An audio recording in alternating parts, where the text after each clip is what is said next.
আজ থেকে লাখো বছর আগে সত্যযুগে যখন মন্দিরাচল পর্বতের কাছাকাছি প্রায় ১০০ বছর ধরে একটানা একই স্বর শোনা যাচ্ছিল।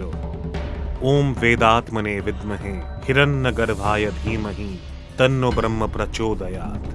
ওম বেদাত্মনে বিদ্মহে হিরণ্যগর্ভায় ধীমহি তন্নো ব্রহ্ম প্রচোদয়াৎ। এদিকে প্রায় ১০০ বছর ধরে ব্রহ্মদেবের কঠিন তপস্যা করে আসা মহাবলশালী অসুর আর কেউ নয়, স্বয়ং হিরণ্যকশিপু। হিরণ্যকশিপুর এই মহা কঠোর তপস্যা দেখে ইন্দ্রদেব সমেত সমস্ত দেবতারা নিজেদের ভবিষ্যৎ নিয়ে চিন্তিত হয়ে পড়লেন। দেবতারা আর চুপ করে থাকতে পারলেন না। তারা ভাগ ভাগ করে সবাই ব্রহ্মলোকের দিকে রওনা হলেন। ত্রাহি মম পিতামহ, ত্রাহি মম পিতামহ, ত্রাহি মম পিতামহ।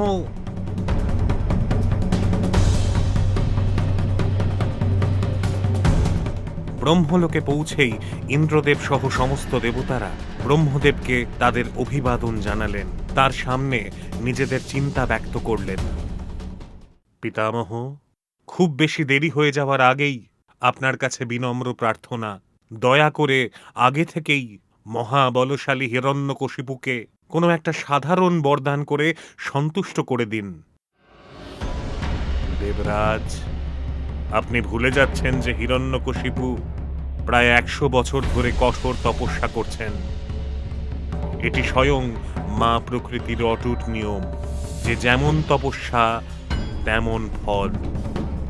স্বয়ং ব্রহ্মদেবের মুখে কঠোর বচন শুনে দেবরাজ সহ সমস্ত দেবতাগণ ব্যাকুল হয়ে উঠলেন। সবাই স্বর্গলোক ত্যাগ করলেন। এদিকে পৃথিবীর মুদ্রাচল পর্বতের ঘাটির কাছে হিরণ্যকশিপু তখনও কঠোর তপস্যাতে বিলীন। সময় বয়ে যাচ্ছে।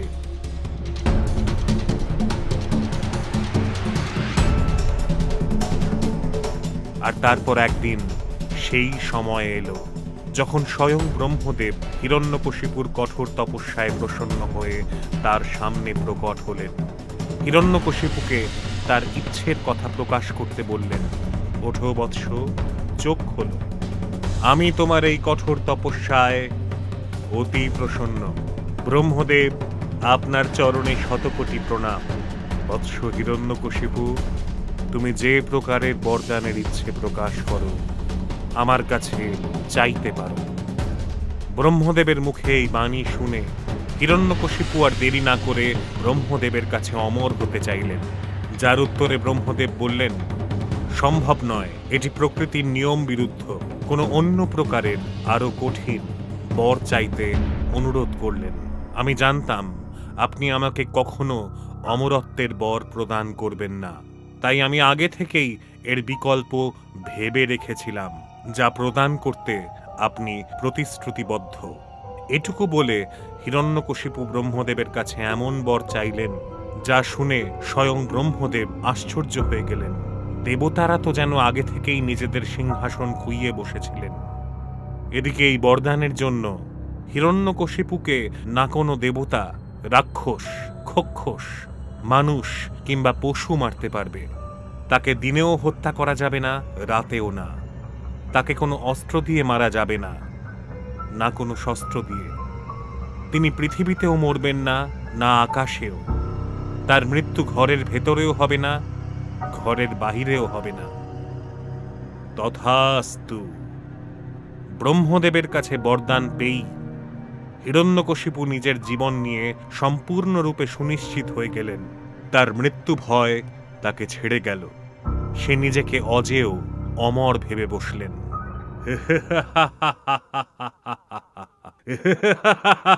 বরদান প্রাপ্ত হবার পর হিরণ্যকশিপু মুদ্রাচল পর্বত ছেড়ে সোজা নিজের রাজ্য হিরণ্যকারণ বনে পৌঁছলেন।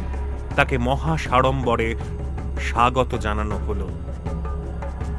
নিজের সিংহাসনে বসে তিনি নিজের অসুর সৈন্যদলকে সবার আগে নিজের রাজ্য এবং রাজ্যের কাছাকাছি যেখানে ভগবান বিষ্ণুর পুজো হচ্ছে সেই পুজো বন্ধ করার নির্দেশ দিলেন। এদিকে তখন মহাজাগতিক কালের লাখো বছর পূর্বে শ্রীবিষ্ণুর বরাহ অবতার হিরণ্যকশিপুর ছোট ভাই হিরণ্যাক্ষকে পুরো ব্রহ্মাণ্ডকে মহাসাগরের গভীরে নিক্ষেপ করলেন। সমস্ত দেবতাদের মৃত্যুর গ্রাস থেকে উদ্ধার পাওয়ার জন্য মৃত্যুর দিকেই ঠেলে দিলেন। আর এই কারণেই হিরণ্যকশিপু ভগবান শ্রী বিষ্ণুর পরম শত্রু হয়ে উঠেছিলেন। আর যদি কেউ এই সিদ্ধান্তের বিরোধিতা করে, তাকে সেই ক্ষণে তৎক্ষণাৎ মৃত্যুবরণ করতে হবে। হিরণ্যকশিপুর আদেশ শোনা মাত্রই তার অসুর দল তার রাজ্যের কাছাকাছি সমস্ত বিষ্ণু ভক্তদের বিষ্ণু ভক্তির বিরোধিতা করতে বলেন। আর যারা যারা এই সিদ্ধান্তের বিরোধিতা করবেন, তাদের হিরণ্যকশিপুর অসুর সৈন্যদল এক ঝটকায় হত্যা করলেন। হিরণ্যকশিপুর ঔদ্ধত্যে রাজ্যের সমস্ত বিষ্ণু ভক্ত আতঙ্কিত হয়ে পড়লেন। আর কেউ কেউ তো মৃত্যুবরণ করেই নিয়েছিলেন।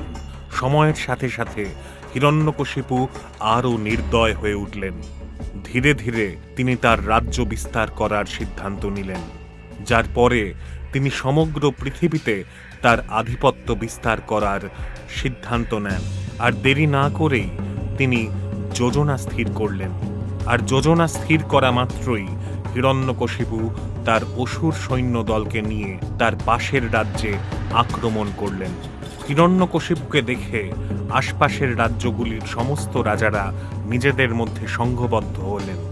সমস্ত রাজারা হিরণ্যকশিপুর বিরুদ্ধে যুদ্ধের ময়দানে হাজির তো হলেন, কিন্তু তারা বেশিক্ষণ যুদ্ধে স্থির থাকতে পারলেন না। হিরণ্যকশিপু একাই সমস্ত রাজাদের পরাজিত করলেন। হিরণ্যকশিপু ও তার আসুরিক সৈন্যদল বেশি দেরি না করেই সমস্ত রাজা ও তাদের সৈন্যদলকে পরাস্ত করলেন। আর তারপরেই তাদের রাজ্যের ওপর নিজের আধিপত্য বিস্তার করলেন। হিরণ্যকশিপু এতেই থেমে থাকলেন না, বরং তিনি তার বিস্তারবাদী চেতনাকে আরও প্রশস্ত করতে পৃথিবীর কোণে কোণে ছড়িয়ে পড়লেন। খুব অল্প সময়ের মধ্যেই তিনি পৃথিবীর সমস্ত রাজ্য, দ্বীপ এবং অঞ্চলে নিজের আধিপত্য বিস্তার করলেন। তার নাম শুনেই সবাই আতঙ্কে কেঁপে উঠতেন। সময়ের সাথে সাথে পৃথিবী ছাড়াও হিরণ্যকশিপু সমগ্র পাতাল লোকের অধীশ্বর হয়ে উঠলেন। কিন্তু তৎসত্ত্বেও তার বিস্তারবাদী চেতনার খিদে এখনো মেটেনি।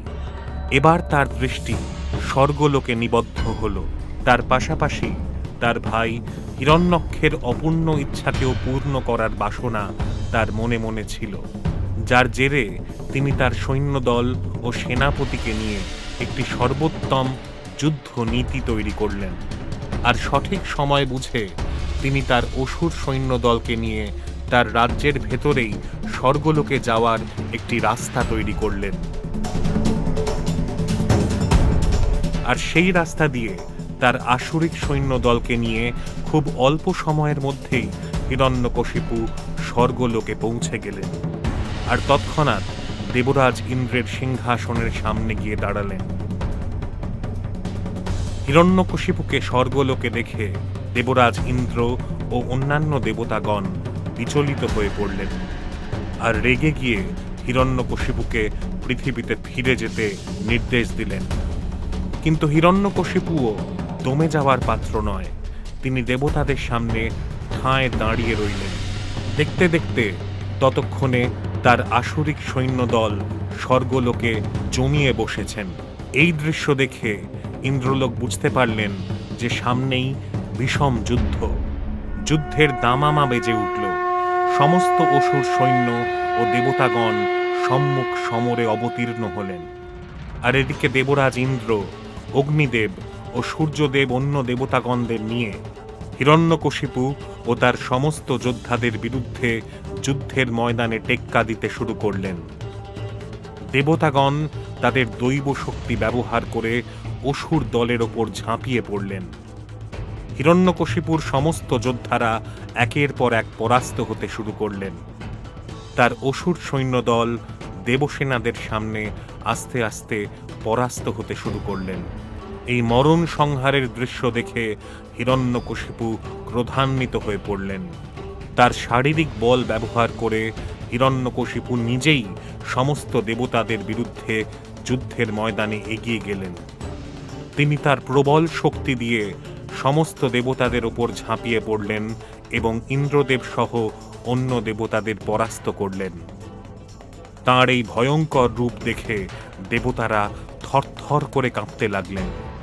হিরণ্যকশিপুর ভয়ে সমস্ত দেবতারা বন্দী হওয়ার আগেই স্বর্গলোক ছেড়ে পালাতে শুরু করলেন। ইন্দ্রদেব সহ সমস্ত দেবতাদের ভয় পালিয়ে যেতে দেখে দেবলোকের সৈন্যরাও আস্তে আস্তে ছিন্ন ভিন্ন হয়ে পড়লেন। ইতিমধ্যে দেবসেনাদের অনেকেই অসুর সৈন্য দ্বারা পরাস্ত হয়েছেন। কেউ কেউ নিজেদের প্রাণ বাঁচিয়ে স্বর্গলোক ছেড়ে পালালেন। মহা উল্লাসে হিরণ্যকশিপু স্বর্গলোকে নিজের জয় ঘোষণা করলেন এবং দেবরাজ ইন্দ্রের সিংহাসনের ওপর গিয়ে বসলেন। স্বর্গলোকে আধিপত্য বিস্তার করার পর তাকে আর পিছু ফিরতে হয়নি। তিনি সমগ্র ব্রহ্মাণ্ড জুড়ে একের পর এক লোক বা রাজ্যের ওপর জয় নিশ্চিত করলেন। তার মধ্যে যমলোক ও নাগলোকও ছিল। আর ততদিনে এমনও একটা সময় এলো যখন বৈকুণ্ঠলোক, ব্রহ্মলোক, কৈলাস বাদ দিয়ে হিরণ্যকশিপু সমগ্র ব্রহ্মাণ্ডের রাজা হয়ে উঠলেন। ইন্দ্রদেব ও সমস্ত দেবতারা হিরণ্যকশিপুর ভয়ে পৃথিবীর নানান জায়গায় লুকিয়ে রইলেন। তখন হিরণ্যকশিপুর বিরুদ্ধে যেতে পারে এমন কেউ পৃথিবীতে ছিল না। সময় বয়ে যেতে লাগলো এবং ততদিনে একটি দুর্লভ ক্ষণ এসে হাজির হলো, যখন হিরণ্যকশিপুর পত্নী কয়াধু একটি দিব্য শিশুর জন্ম দিলেন। সেই শিশুর নামকরণ করা হলো প্রহ্লাদ। প্রহ্লাদকে নিয়ে হিরণ্যকশিপুর দিন মহা আনন্দে কাটতে লাগল। তিনি তার পুত্রকেও ত্রিলোকের রাজা বানাতে চাইলেন। কিছু বছরের মধ্যেই কয়াধু আরও 3 পুত্রের জন্ম দিলেন, যাদের নাম অনুলাদ, সল্লাদ আর হল্লাদ রাখা হলো। আর ততদিনে জ্যেষ্ঠ পুত্র প্রহ্লাদ কৈশোরে পৌঁছেছেন। প্রহ্লাদ তার নিজের চেতনা দিয়ে ভগবান বিষ্ণুর ভক্ত হয়ে পড়লেন। ভগবান বিষ্ণুর সাথে ভক্ত প্রহ্লাদের একটি অটুট যোগাযোগ তৈরি হলো, যা সাধারণ যোগাযোগ ছিল না। গুরুকুলে শিক্ষা লাভের পাশাপাশি ভক্ত প্রহ্লাদ ভগবান বিষ্ণুর পূজা করতে থাকলেন। সময়ের সাথে সাথে তার শিক্ষা পূর্ণ হল, যার পরে তার গুরুকে নিয়ে ভক্ত প্রহ্লাদ বনরাজ্যে ফিরে এলেন ও হিরণ্যকশিপুর সামনে এসে দাঁড়ালেন। হিরণ্যকশিপু তখন মদিরা পান করছিলেন। সে তার পুত্র প্রহ্লাদকে দেখে অত্যন্ত প্রসন্ন হলেন। প্রহ্লাদ তার বাবার পা ছুঁয়ে প্রণাম করলেন। বৎস, তুমি এতদিন তোমার অধ্যয়নে মনোনিবেশ করে নিজের শিক্ষা পূর্ণ করেছ, তার সর্বত ব্যাখ্যা আমাকে শোনাও। প্রহ্লাদ নিজের ব্যাখ্যা সম্পূর্ণ করার আগে ভগবান বিষ্ণুকে প্রণাম করলেন। প্রহ্লাদের মুখে ভগবান বিষ্ণুর নাম শুনেই হিরণ্যকশিপুর চোখ রাগে লাল হয়ে উঠল। তিনি প্রহ্লাদের গুরুর দিকে ভয়ঙ্কর রাগ নিয়ে তাকালেন। হে দুর্বুদ্ধি পরায়ণ ব্রাহ্মণ অধম, তুমি আমার অজান্তে আমার পুত্রকে কি শিক্ষা দিয়েছ যে সে আমার সামনেই আমার পরম শত্রু বিষ্ণুর নাম নিচ্ছে? মহারাজ, আপনি দয়া করে রাগ করবেন না। প্রহ্লাদ আমার শিখিয়ে দেওয়া কথা বলছে না। আমি নিজেই জানি না প্রহ্লাদ এত কিছু শিখল কোত্থেকে। যার পরে হিরণ্যকশিপু তার পুত্রর কাছে তার শিক্ষার হেতু জানতে চাইলেন, যার উত্তরে ভক্ত প্রহ্লাদ বললেন, ভগবান বিষ্ণু সকল জীবের আত্মায় রয়েছেন। এটুকু শুনেই হিরণ্যকশিপু রেগে গিয়ে প্রহ্লাদকে বললেন যে তার শিক্ষা অসম্পূর্ণ, সে যেন আবার গুরুকুলে ফিরে যায়। প্রহ্লাদ গুরুকুলে আবার ফিরে গেলেন এবং নতুন করে শিক্ষা লাভ করতে শুরু করেন। আর এদিকে হিরণ্যকশিপু সমস্ত জগতের ওপর অত্যাচার শুরু করলেন। সারা পৃথিবী ও সমগ্র ব্রহ্মাণ্ড জুড়ে সমস্ত দেবদেবীর পূজা পাঠ বন্ধ করে দিয়ে তিনি নিজেকে পুজো করার ওপর জোর দিলেন। এর কিছুদিনের মধ্যেই ভক্ত প্রহ্লাদ নিজের শিক্ষা পুনরায় লাভ করলেন। হিরণ্যকশিপুর ডাকে প্রহ্লাদ এবং তার গুরুজনেরা হিরণ্যকশিপুর কাছে হিরণ্যবনে গিয়ে হাজির হলেন ও হিরণ্যকশিপুর সামনে গিয়ে দাঁড়ালেন। তো পুত্র, এবার নতুন করে কোনো গাথা শোনাও, যার দ্বারা এই সমগ্র সৃষ্টি, সমস্ত প্রধান তত্ত্ব ও সমস্ত চরাচর জগৎ উৎপন্ন হয়েছে। সে সমস্ত প্রপঞ্চের ন্যায় পরম পালনকর্তা ভগবান শ্রী বিষ্ণু আমাদের ওপর প্রসন্ন হয়ে আছেন। এটুকু শুনে হিরণ্যকশিপু আবার ক্রোধান্বিত হয়ে উঠলেন। এবার তিনি তার অসুর সৈন্য দলকে প্রহ্লাদকে বধ করতে বললেন। তার আদেশ পেতেই সেখানে উপস্থিত সহস্র অসুর তাদের ধারালো অস্ত্রশস্ত্র নিয়ে ভক্ত প্রহ্লাদকে মৃত্যুর মুখে ঠেলে দেওয়ার জন্য ব্যস্ত হয়ে উঠলেন। সবাই একত্রিত হয়ে তার উপরে ঝাঁপিয়ে পড়লেন। তাদের অস্ত্রশস্ত্রের সামনে ভক্ত প্রহ্লাদের কোনো ব্যথাই হল না। ও যেমন ছিল তেমন নবীন বালকের মতো চুপ করে বসে রইলেন।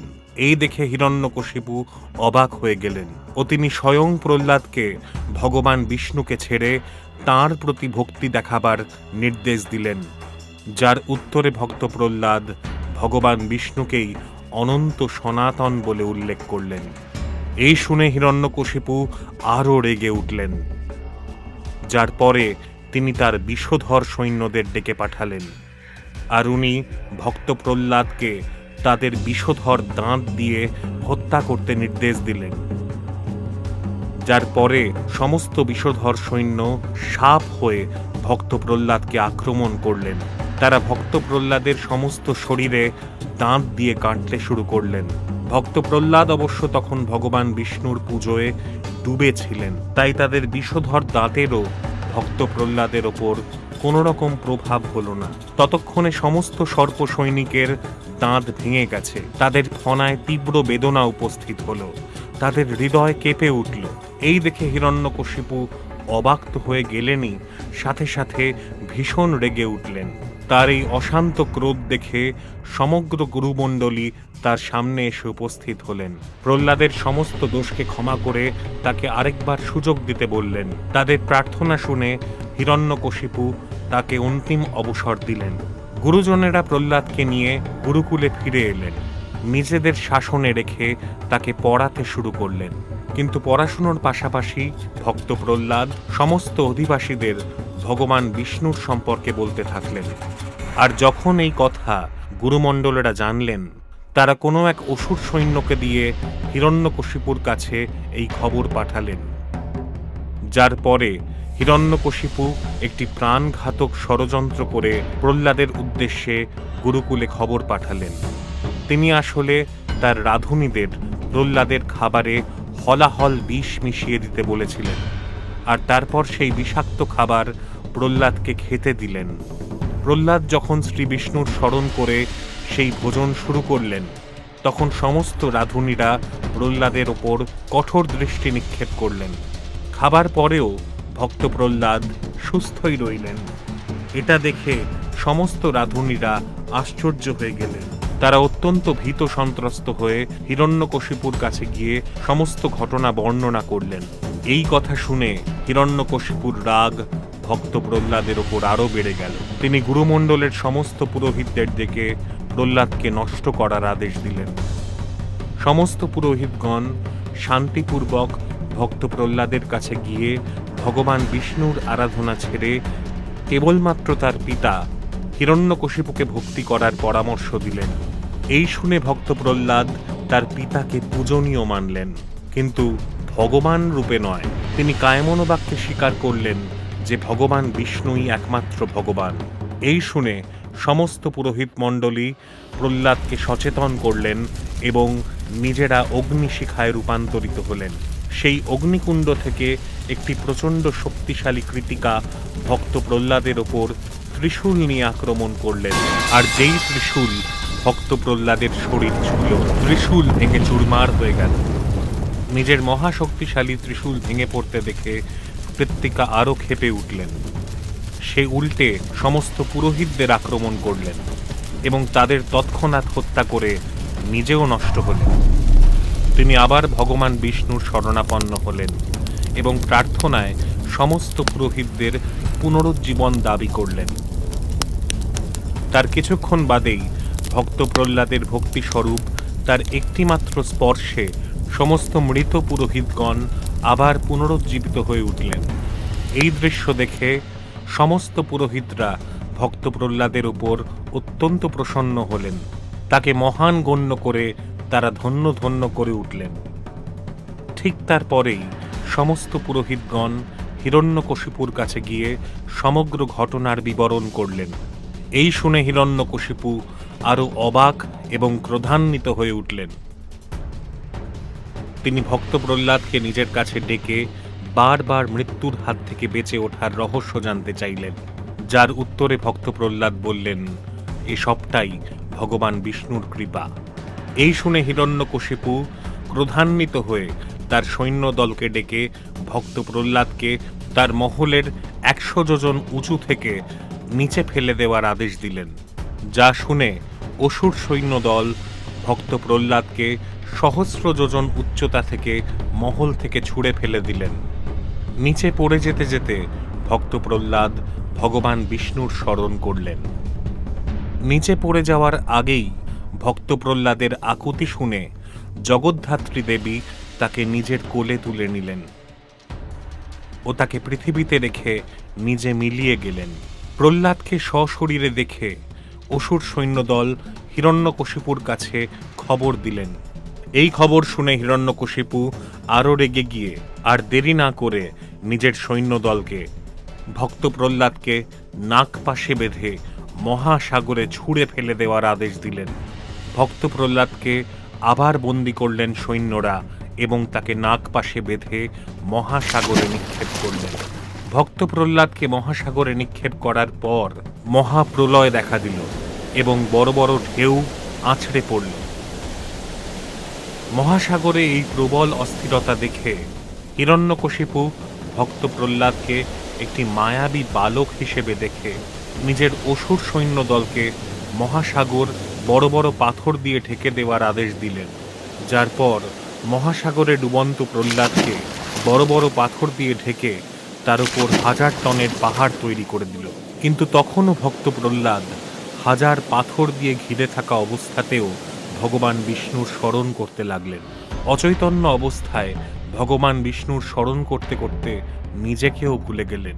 তিনি নিজের ভেতরে স্বয়ং শ্রী বিষ্ণুকে অনুভব করলেন এবং তার জেরেই নাগপাশ ছিন্ন হল। সমুদ্রে তীব্র কম্পন অনুভূত হল, পাথরের বোঝা সরে গেল। ভক্ত প্রহ্লাদ মহাসাগরের ভেতর থেকে উঠে এলেন।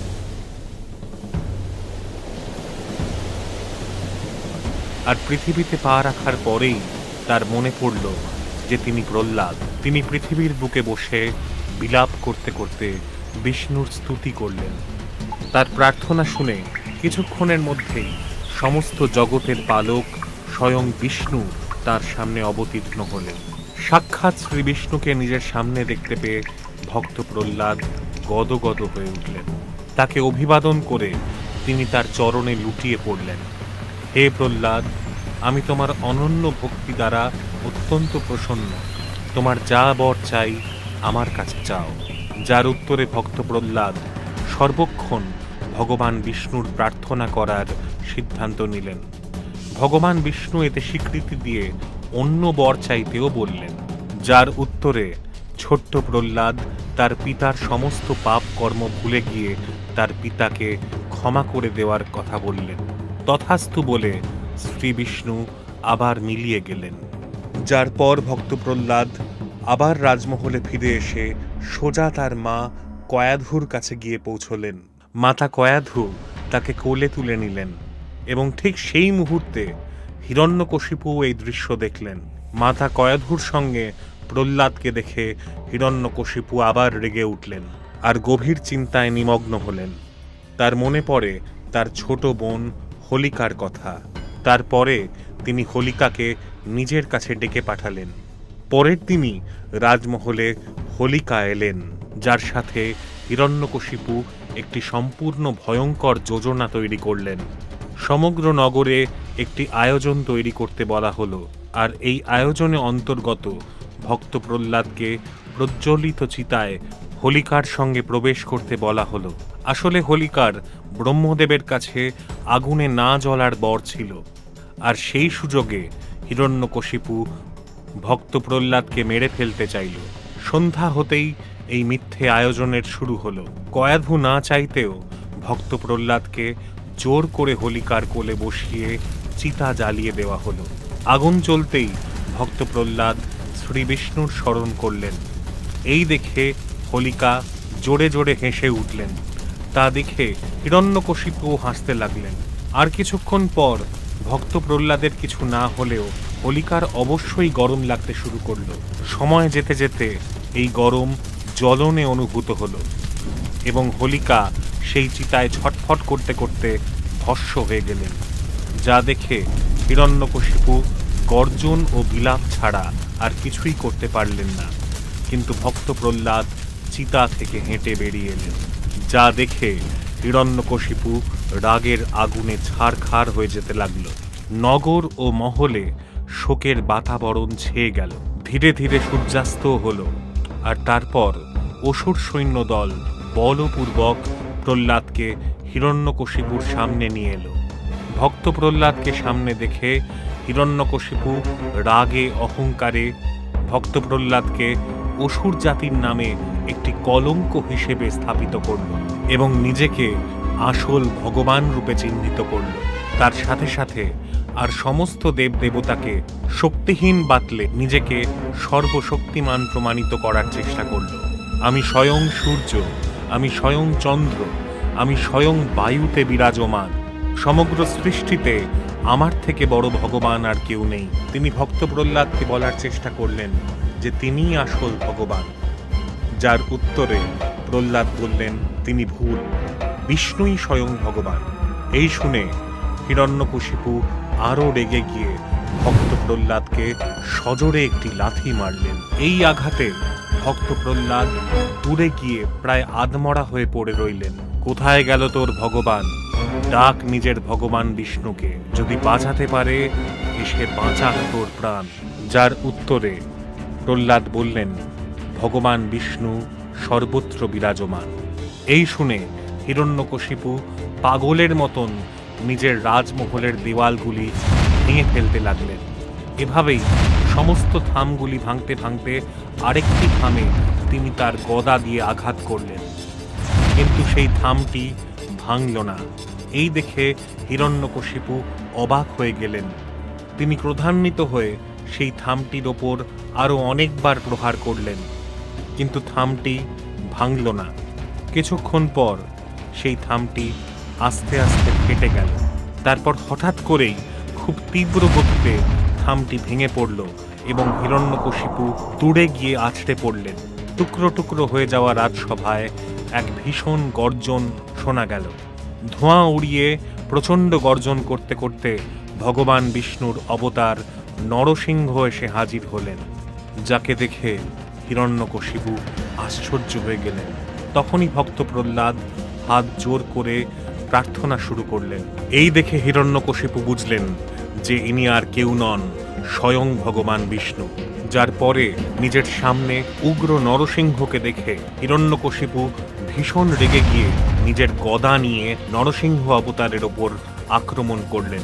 তিনি নরসিংহকে গদা দিয়ে আঘাত করলেন, কিন্তু নরসিংহের তার ওপর কোনো প্রভাব পড়ল না। নরসিংহ তার পাঞ্জার এক ঘা দিয়ে হিরণ্যকশিপুর গদা ভেঙে চুরমার করে দিলেন। এই দেখে হিরণ্যকশিপু গদা ছেড়ে তলোয়ার নিয়ে নরসিংহের দিকে এগিয়ে গেলেন, কিন্তু তাতেও নরসিংহের ওপর কোনো প্রভাব পড়ল না। নরসিংহ তার প্রহারে সেই তলোয়ারটিকেও নষ্ট করে দিলেন। নিজের অস্ত্রশস্ত্রকে এভাবে নষ্ট হতে দেখে হিরণ্যকশিপু মল্লযুদ্ধে নরসিংহকে আহ্বান করলেন। তিনি সরাসরি তার হাত দিয়ে নরসিংহের ওপর আঘাত হানলেন। নরসিংহ তার হাত ধরে হিরণ্যকশিপুকে মাটিতে আঁচড়ে ফেললেন এবং তাকে মল্লযুদ্ধে পরাস্ত করলেন। এই সাংঘাতিক দৃশ্য দেখে সমস্ত অসুরকুল আশ্চর্য হয়ে থরথর করে কাঁপতে লাগলেন। এই প্রথমবার হিরণ্যকশিপুর সামনে এমন কেউ দাঁড়িয়ে রয়েছেন যিনি তার চেয়েও বেশি শক্তিশালী এবং তাকে ধুলোতে নিক্ষেপ করার ক্ষমতা ধরেন। এইভাবে মার খেতে খেতে হিরণ্যকশিপু বুঝতে পারলেন যে এবার তার পালিয়ে যাওয়াই শ্রেয়। তিনি নরসিংহর কাছ থেকে পালাতে পালাতে এদিক ওদিক দৌড়তে লাগলেন। নরসিংহ তার পিছু পিছু দৌড়তে দৌড়তে তাকে তার পাঞ্জার ভেতরে মুঠিবদ্ধ করলেন। পুরো রাজমহল জুড়ে ঘষতে ঘষতে তাকে মূল দরজার সামনে নিয়ে গেলেন। সেখানে গিয়ে তাকে তিনি তার কোলের ওপর শুইয়ে দিলেন। বিষ্ণু, আমাকে কেউ মারতে পারবে না, তা সে তুমি যতই চেষ্টা করো। তুই এখন ঘরের বাইরেও নেই, ভেতরেও নেই, তুই মাটিতেও নেই, আকাশেও নেই। এখন দিনও নয়, রাতও নয়। আমি তোকে অস্ত্র দিয়ে মারব না, শস্ত্র দিয়েও নয়। আমি দেবতাও নই, রাক্ষসও নই, খক্ষসও নই। আমি মানুষও নই, পশুও নই। আমি নরসিংহ। এই বলে নরসিংহ নিজের ধারালো পাঞ্জা দিয়ে হিরণ্যকশিপুর শরীর ছিন্ন ভিন্ন করল। এই আঘাতে হিরণ্যকশিপুর প্রাণ বেরিয়ে গেল এবং সে তৎক্ষণাৎ মৃত্যুবরণ করল। এই দেখে ভক্ত প্রহ্লাদের নিজের পিতার মৃত্যুর হেতু খুবই দুঃখ অনুভব হলো, কিন্তু তিনি এটিকে ভগবান বিষ্ণুর ইচ্ছা হিসাবে মেনে নিয়ে নরসিংহের সামনে হাত জোড় করলেন। নিজেদের রাজাকে এভাবে মৃত্যুবরণ করতে দেখে সমস্ত অসুর সেনা হিরণ্যবন ছেড়ে পাতাল লোকের দিকে দৌড়ে পালিয়ে যেতে থাকলেন। এই অবস্থায় কিছু অসুর সেনা নিয়ন্ত্রণ হারিয়ে নরসিংহের ওপর আক্রমণ করে বসলেন, যার পরে নরসিংহ নিজের প্রলয় রূপ ধারণ করে সমস্ত অসুর সৈন্যকে পরাস্ত করলেন। সমস্ত সৃষ্টিকুলকে হিরণ্যকশিপুর প্রভাব থেকে মুক্ত হতে দেখে সমস্ত দেবতাগণ অত্যন্ত প্রসন্ন হলেন, কিন্তু তাদের সমস্ত প্রসন্নতা মুহূর্তেই চিন্তায় পরিবর্তিত হল যখন নরসিংহ সমস্ত অসুর সৈন্যকে প্রহার করার পরেও শান্ত হলেন না। আসলে হিরণ্যকশিপুর মতন মহাপ্রলয়ঙ্কারী অসুর সমেত সমস্ত অসুরদের মারতে মারতে নরসিংহ ক্রোধে এতটাই উগ্র হয়ে উঠেছিলেন যে তিনি শান্ত হওয়ার পরিবর্তে আরও অস্থির হয়ে উঠলেন। তিনি এখন পুরোপুরি নিয়ন্ত্রণ হারিয়েছেন, যা কিনা সম্পূর্ণ সৃষ্টির বিনাশের কারণ হয়ে উঠতে পারে। আর এই দেখে সমস্ত দেবতাগণের একমাত্র একটি মার্গের কথাই স্মরণে এলো, সেটি ছিল কৈলাস মার্গ। সমস্ত দেবতাগণ পৃথিবী থেকে কৈলাসের উদ্দেশ্যে রওনা দিলেন। সৃষ্টিকে রক্ষা করুন মহাদেব, নয়তো নরসিংহ সমস্ত সৃষ্টিকে উজাড় করে দেবে। এই পুরো সৃষ্টি মার্গে আপনি একমাত্র যিনি নরসিংহদেবকে নিয়ন্ত্রণ করতে পারেন। জেগে উঠুন মহাদেব, জেগে উঠুন।